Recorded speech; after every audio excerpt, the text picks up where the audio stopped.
আমাদের সংস্কৃতি, আমাদের সংস্কার সর্বদা থাকবে আমাদের সাথে। ভারতের মহান গ্রন্থ আর কাব্যের সম্পূর্ণ সংকলন। সাবস্ক্রাইব করুন তিলক। আমার কোনো জিনিস চাই না মহারাজ। তাহলে কি চাই? নিজের ইচ্ছেটি বলো ব্রাহ্মণ। মহারাজ, আমি গঙ্গোত্রী থেকে আসা একজন বেদ শিক্ষক ব্রাহ্মণ। আমি আপনার রাজ্যে একটা গুরুকুল স্থাপন করতে চাই। আমার এই কাজের জন্য ভূখণ্ডের প্রয়োজন মহারাজ। মহামন্ত্রী, আজ্ঞে মহারাজ। এই আচার্য ব্রাহ্মণদের জন্য অবিলম্বে ভূমির ব্যবস্থা করা হোক। আর মনে রেখো যে রাজকোষ থেকে এই গুরুকুলের সমস্ত খরচা বহন করা হোক। যেবি আজ্ঞা। আমার ন্যায় চাই মহারাজ। ন্যায়? আমার উপস্থিতিতে আমার রাজ্যে ব্রাহ্মণদের সাথে কে অন্যায় করতে পারে? অন্যায় হয়েছে ধর্মবীর। আমার ভূমিতে ভদ্রশালী নামের একজন মানুষ অতিক্রম করেছে। আমাকে আমার ভূমি থেকে বঞ্চিত করে দেয়া হয়েছে। এখন আমার পরিবারের ভরণ পোষণ কি করে হবে মহারাজ? মহামন্ত্রী, আজ্ঞে মহারাজ। এই আচার্যের সঙ্গে অবিলম্বে যাও আর পরিস্থিতির খোঁজ নাও। যদি ভদ্রশালী বলপূর্বক ওনার জমি অধিগ্রহণ করে থাকে তাহলে তার দুটো হাত কেটে আমার ন্যায় সম্বন্ধে পরিচিত করাও। যাও। যেবি আজ্ঞা।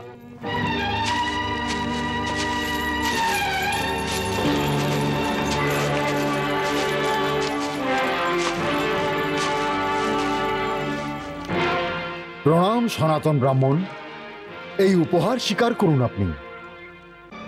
না না মহারাজ, দানের অর্থ শুধু জিনিসের দান হয় না। তাহলে তাহলে আপনি আপনার ইচ্ছে প্রকাশ করুন ব্রাহ্মণ। মহারাজ, আমি এটা জানি যে আপনি মহাদানী আছেন। প্রত্যেক ইয়াচকের ইচ্ছা পুরো করেন। যে নরেশ আছেন, একজন ধর্মশীল সম্রাট আছেন। এতে এতে কি কোনো সন্দেহ আছে ব্রাহ্মণ? না না মহারাজ, যেইভাবে সূর্যের প্রকাশে, জলের তরলতাতে আর বাতাসের সব দিকে হওয়া ছাড়ানোতে কোনো সন্দেহ করা যেতে পারে না, ঠিক সেইভাবেই আপনার বাণীও সন্দেহের বাইরে মহারাজ। মনোবল বাড়ানোর প্রয়োজন নেই ব্রাহ্মণ। তোমার প্রয়োজনটা বলো। তোমার কি চাই? স্ত্রী, বস্তু, উপহার অথবা অন্য কিছু? না না মহারাজ, না। এইসব বস্তুগত আনন্দের কারণেই সংসারে প্রিয়ার এত কারণ মহারাজ। আমরা এইসব ইচ্ছা নিয়ে এখানে আসিনি। তাহলে এমন কোন আকাঙ্ক্ষা আছে যাকে জরাসন্ধ পূরণ করতে পারবে না ব্রাহ্মণ? বলো, তোমার মনে এমন কোন লোভ আছে যেটা তোমাকে এখানে টেনে নিয়ে এসেছে?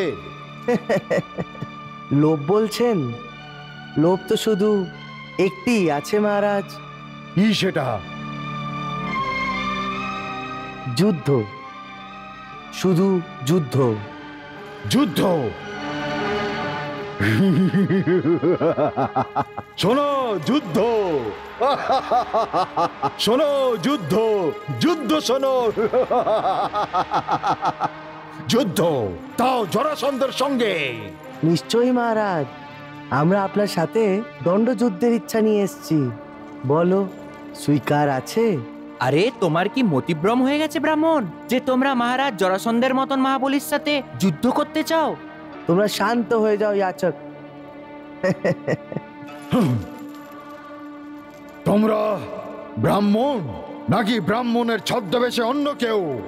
আগে এটা নিশ্চিত হয়ে যাক। এই সময় দণ্ডযুদ্ধের ইচ্ছা রাখার জন্য আমি শুধু একজন যোদ্ধা। কিন্তু দ্বন্দ্বযুদ্ধ এক সমান যোদ্ধাদের মধ্যেই সম্ভব হয়। জরাসন্ধের মতন পরাক্রমী যোদ্ধার বিপক্ষে যে লড়বে তার কুল, বংশ আর গোত্রের তো জ্ঞান হওয়া উচিত ব্রাহ্মণ। রাজন, এটা কি ধর্মের পালন? এটা কি ধর্মের মর্যাদা যে একজন দান বীরের সামনে ইয়াচককে নিজের পরিচয় দিতে হবে?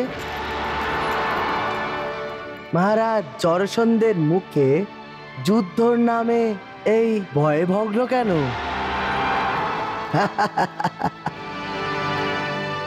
এটা ভয়ভঙ্গি নয় ব্রাহ্মণ, মোটেই ভয়ভঙ্গি নয়। তুমি ভগবান আশুতোষের সম্মুখে অনুরোধ করছো। এখানে এই দ্বার থেকে কেউ নিরাশ হয়ে ফেরেনি, আর নাই তুমি ফিরবে ব্রাহ্মণ। কিন্তু আমি ব্রহ্ম হত্যার পাপ থেকে বাঁচতে চাই, অন্যথা তোমরা তিনজন এতক্ষণে স্বর্গের যাত্রা করতে ব্রাহ্মণ, বুঝেছো? বুঝলাম মহারাজ। আপনি তো আমাদের এই বেশ দেখে ভয় পেয়ে যাচ্ছেন, কিন্তু এই বস্ত্রটা আমরা যে কোনো সময় ত্যাগ করে দিতে পারি। দণ্ডযুদ্ধ তো নিজের বল দিয়ে লড়া হয় রাজন। তাহলে কি এখনো পর্যন্ত জরাসন্ধের বাহুবল সম্বন্ধে অপরিচিত ছিলে ব্রাহ্মণ? আমার কারাগারে বন্দী ৮৬ রাজাদের আমার বাহুবলের পরিণাম সম্বন্ধে জ্ঞান হয়ে গেছে ব্রাহ্মণ। ওরা মৃত্যুর প্রতীক্ষা করছে।